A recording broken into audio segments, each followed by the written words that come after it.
come on in, pull up a chair and take a load off, because today I'll be reviewing Tiny Epic Mechs from Gamelyn Games. We'll point out this game has been out for a while and it has received some less than stellar review scores. So is this game really as bad as some people make it out to be? Well, you're going to find out right after this.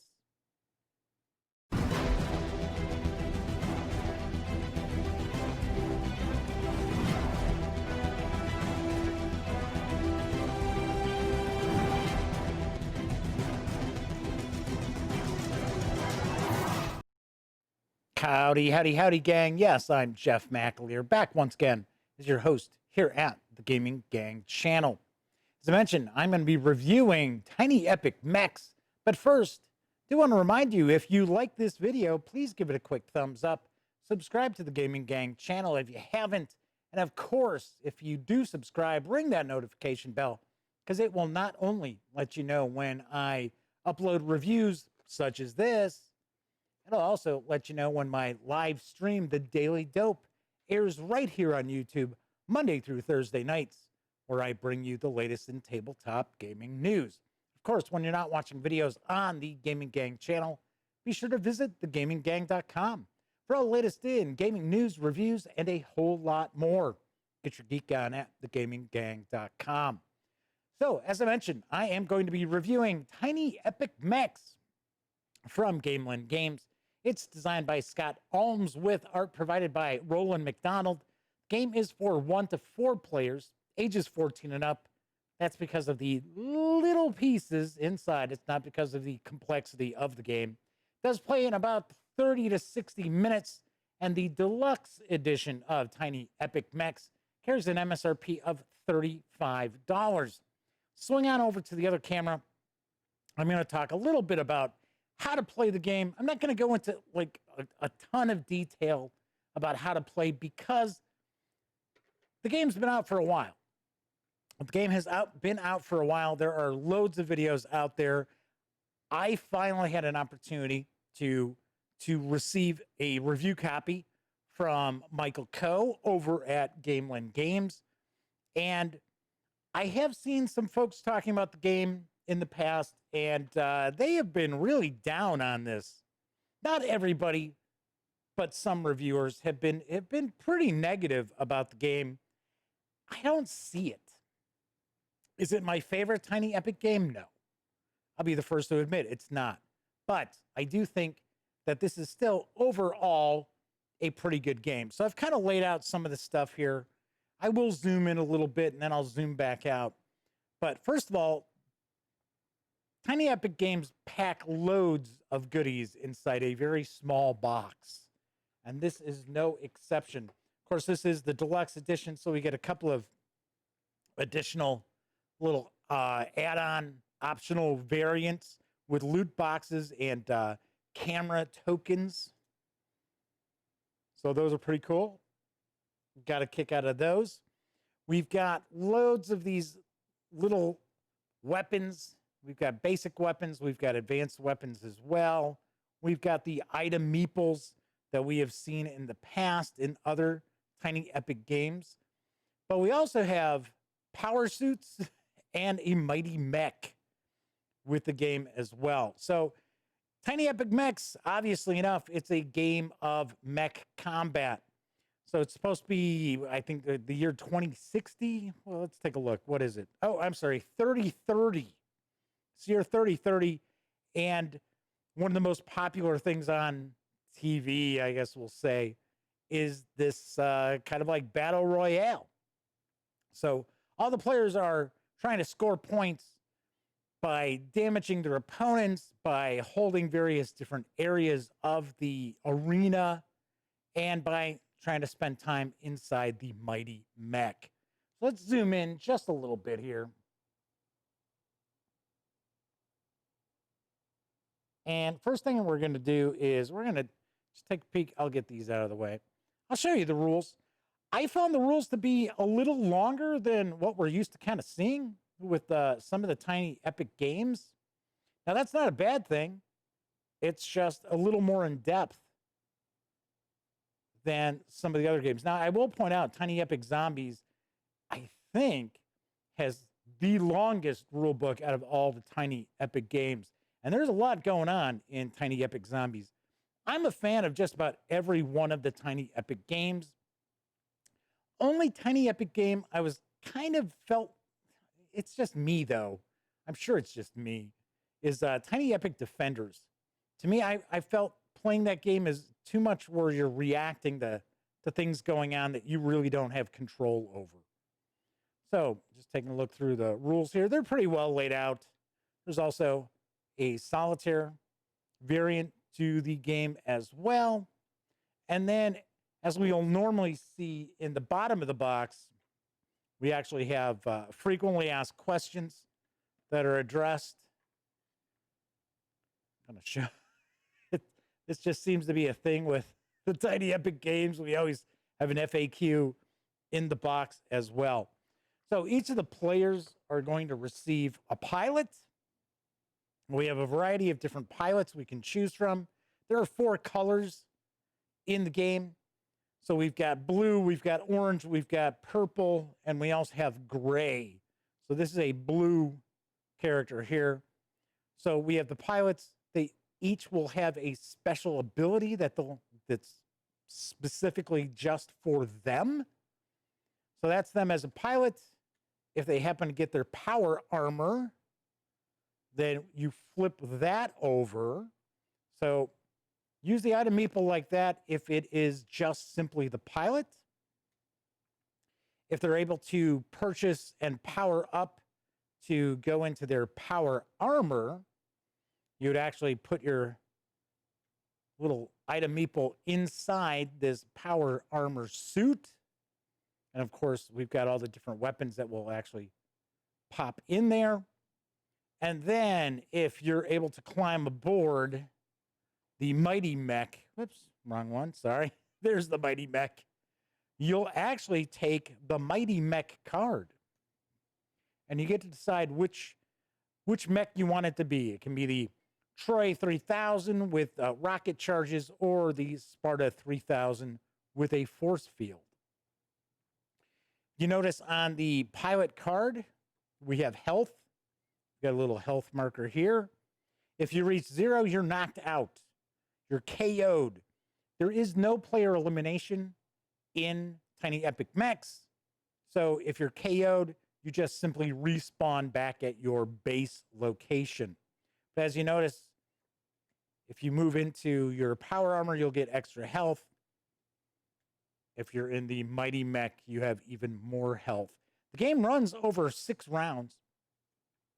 Every other round, you are actually going to be doing some scoring as well. So you score points by dealing out damage, and you'll have different weapons. We have some basic weapons here. We've got an energy sword. We've got a riot shield, which actually kind of gives you protection. We've got a grenade launcher, and we've got a pulse pistol. And they have little icons here. So these are melee. This is area effect, and that is a ranged weapon. There is a little bit of a rock, paper, scissors aspect to the game once you get into combat for you to be able to effectively just block someone's attack and do a counterattack, what they call a power attack, which is a much more powerful attack. So you'll be able to start off the game with one of the basic weapons. You can always purchase more weapons. And as you can see here, we've got these little credit. It's actually upside down, but that's a credit resource. This is an energy resource. So these are the 2 currencies that are utilized in the game as well. Once again, as I mentioned, we do have our health, like so. So each player will have a pilot card. They're also going to have a tracking card as well. So it's going to explain the combat for you, powering up or upgrading, talking about the Mighty Mech, deploying turrets, which are, I'm sorry, wrong, that was mine. Deploying turrets like so. You can also deploy mines.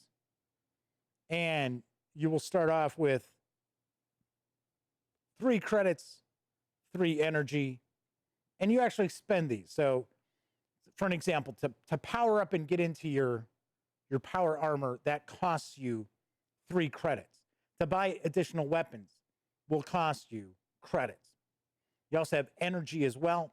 Energy allows you to power up to heal. So this is actually a programmed movement game. This is a programmed action game going on here. But everybody will have a card like so. We got a score tracker here that everybody's got a little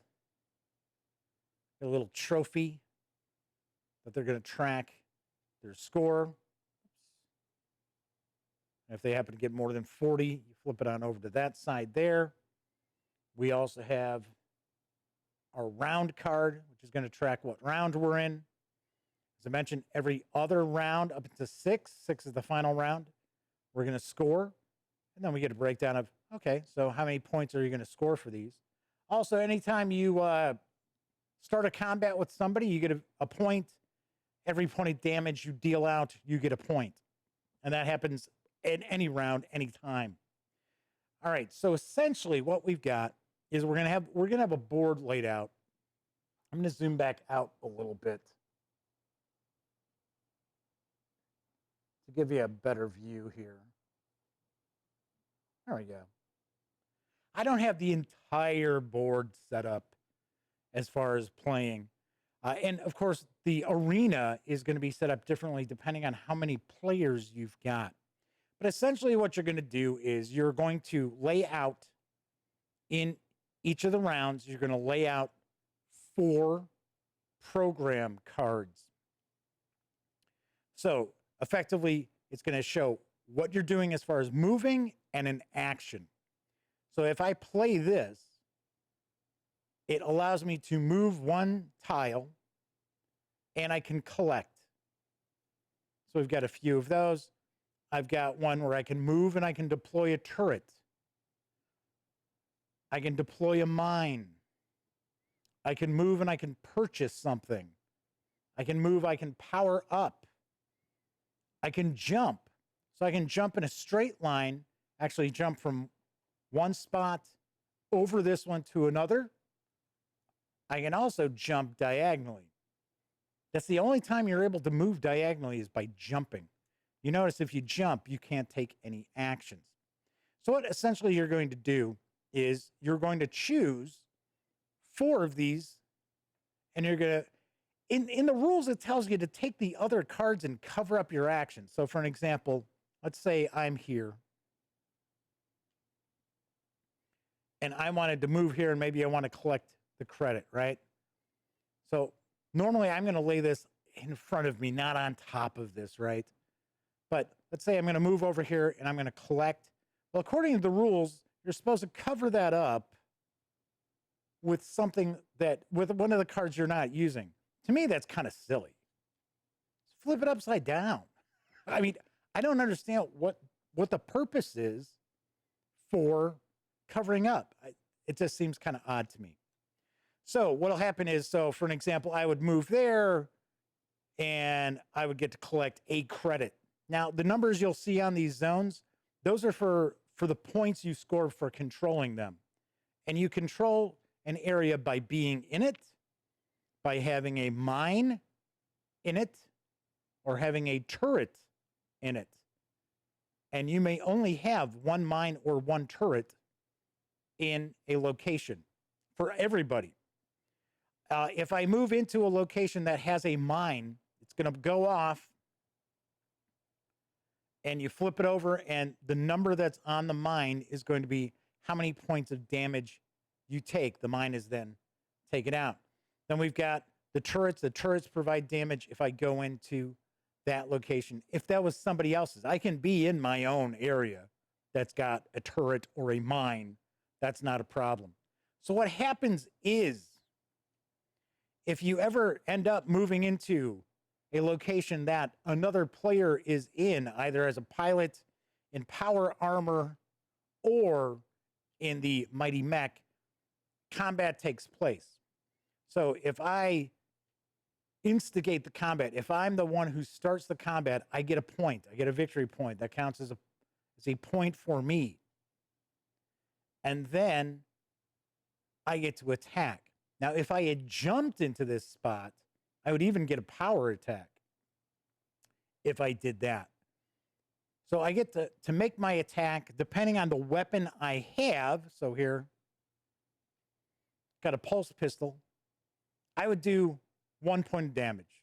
It says if this is your first weapon played during combat, it immediately does the damage of a power attack. Well, this would be the only weapon I would have. So I would actually do 2 points and no special effect.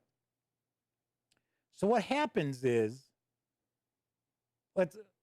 I don't have any little weapons on this little item meeple here, but you're going to have something. In fact, you could have a bunch. You can have 4 if you're in your power armor. You could have, and you can have basic and advanced weapons. The Mighty Mech takes 4, and they're all advanced weapons. And it's kind of like King of the Hill with the Mighty Mech. So if you get knocked out, if you're KO'd while you're in the Mighty Mech, and it is easy, well, I shouldn't say easy. It's not that difficult to knock somebody out of the Mighty Mech because you can't heal. You don't have an opportunity to play a healing card, a power-up card to get health points back. So if people decide they're going to try to gang up on you, it's okay. Like I said, it's a bit of a King of the Hill. But going back to this combat here, we have that bit of a rock, paper, scissors going on where I used a ranged weapon. Well, if they had an area control weapon, they could actually block my attack so they would take no damage, and they would get to attack with their ranged weapon. So there's kind of a cool little aspect going on with the different weapons and when you use them. When you do use a weapon, you're going to rotate it. You can flip it upside down, whatever you want to do, just to show that you've already used it in that combat. You can't reuse it again. There are special abilities that allow you to do that, to use it again. But like I said, all the pilots have different special abilities to them. So we've got all the different basic weapons. We've got all these really interesting and cool looking advanced weapons. Like I said, we've got all these little weapons that you click in, and I love all the little aspects of the game. I think the component quality is excellent. There's a lot of game packed into this box, as usual, with the Tiny Epic line of games. That said, the combat is kind of anticlimactic with this game. And I can't really put my finger on what the problem is. And I think part of it is that there's really no randomness to it. Like, for an example, you know you're going to do X amount of damage if your attack is not blocked. You know, you're not going to miss. There's no chance where, wow, I got a critical hit or anything like that. I think that might be what it is. Plus, I think just the concept of the mechs battling it out and you're in your power armor, it just doesn't come across as exciting as I guess it should be. That said, I still think this is a good game. I think this is a fun game, and it's a game that actually requires some thought and some planning. Now, granted, a lot of times, you know, you're moving. What'll happen is you unveil your program movement or whatever you're doing. You do it. The next player reveals theirs, and then everybody has 4 of them. So you're going to go around the table 4 times in the round as everybody reveals what were their actions that they had programmed for that round. So you can have aspects where you're trying to catch up with somebody to fight them and they just keep getting away from you, or you can stumble into combat with somebody you were hoping not to fight. So I understand that can bring up some frustration for people as well. I do also understand that programmed action games are an acquired taste for some people, because there are folks out there who just don't have a great grasp of kind of like trying to plan ahead, like so many moves ahead, and kind of get a feel for what their opponents are going to do. So I understand that as well. So effectively, what will happen is you will continue to collect resources, collect your points for controlling different areas, starting combats, as well as doling out damage. And then at the end of the 6th round, whoever has the highest score is the winner. And one thing I want to mention with this Mighty Mech, you get to score with the Mighty Mech also at the end of the 2nd, the 4th, and the 6th round. It's only worth 3. So it's not that huge a deal to be in the mech. If you're not in the mech and say you were controlling this area here, that's still giving you 3 points. So anyway, that is pretty much how you play the game. I actually went into a little more depth than I had planned to. So let's swing on over to the other camera, and I will give you my final thoughts and my review score. So, as I mentioned, I have heard from people who are like, oh, they really don't like this game, and it's the worst Tiny Epic game that's come out, and there have been quite a lot of Tiny Epic games. I don't agree. I don't agree. Like I said, is this my favorite of the Tiny Epic games? No, it's not.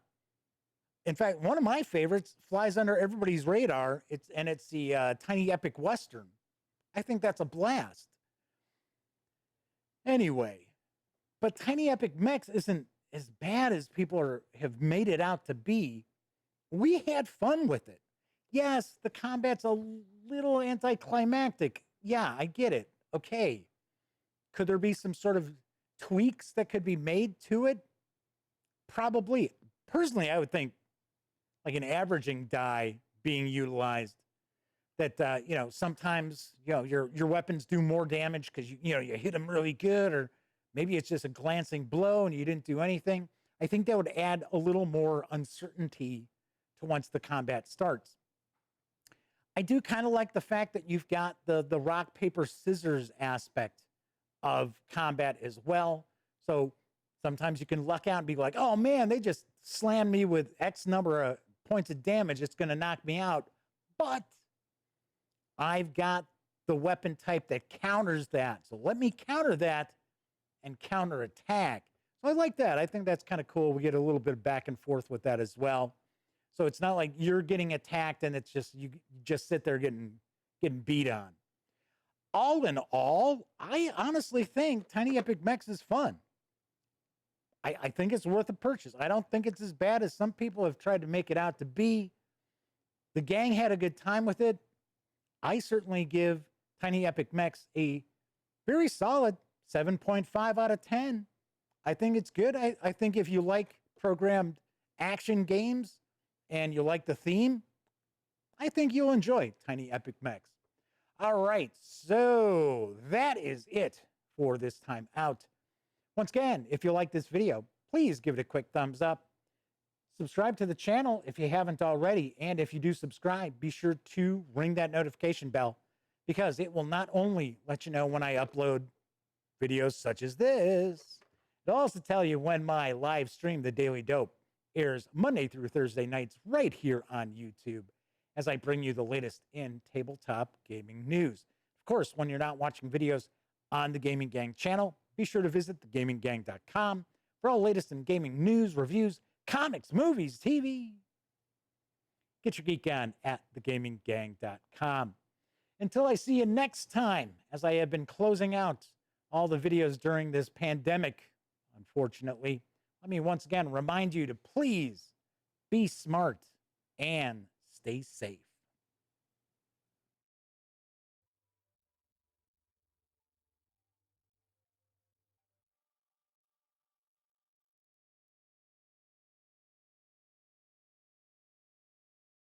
Oh, you're still here. Well, if that's the case, by all means, subscribe to the Gaming Gang channel by clicking right here. And of course, if you want to catch up on past episodes of The Daily Dope, check out this playlist. And if you'd like to see what YouTube's recommending you take a peek at from the channel, just give a click right over here. Of course, I'm Jeff McAleer, and once again, thank you very much for watching.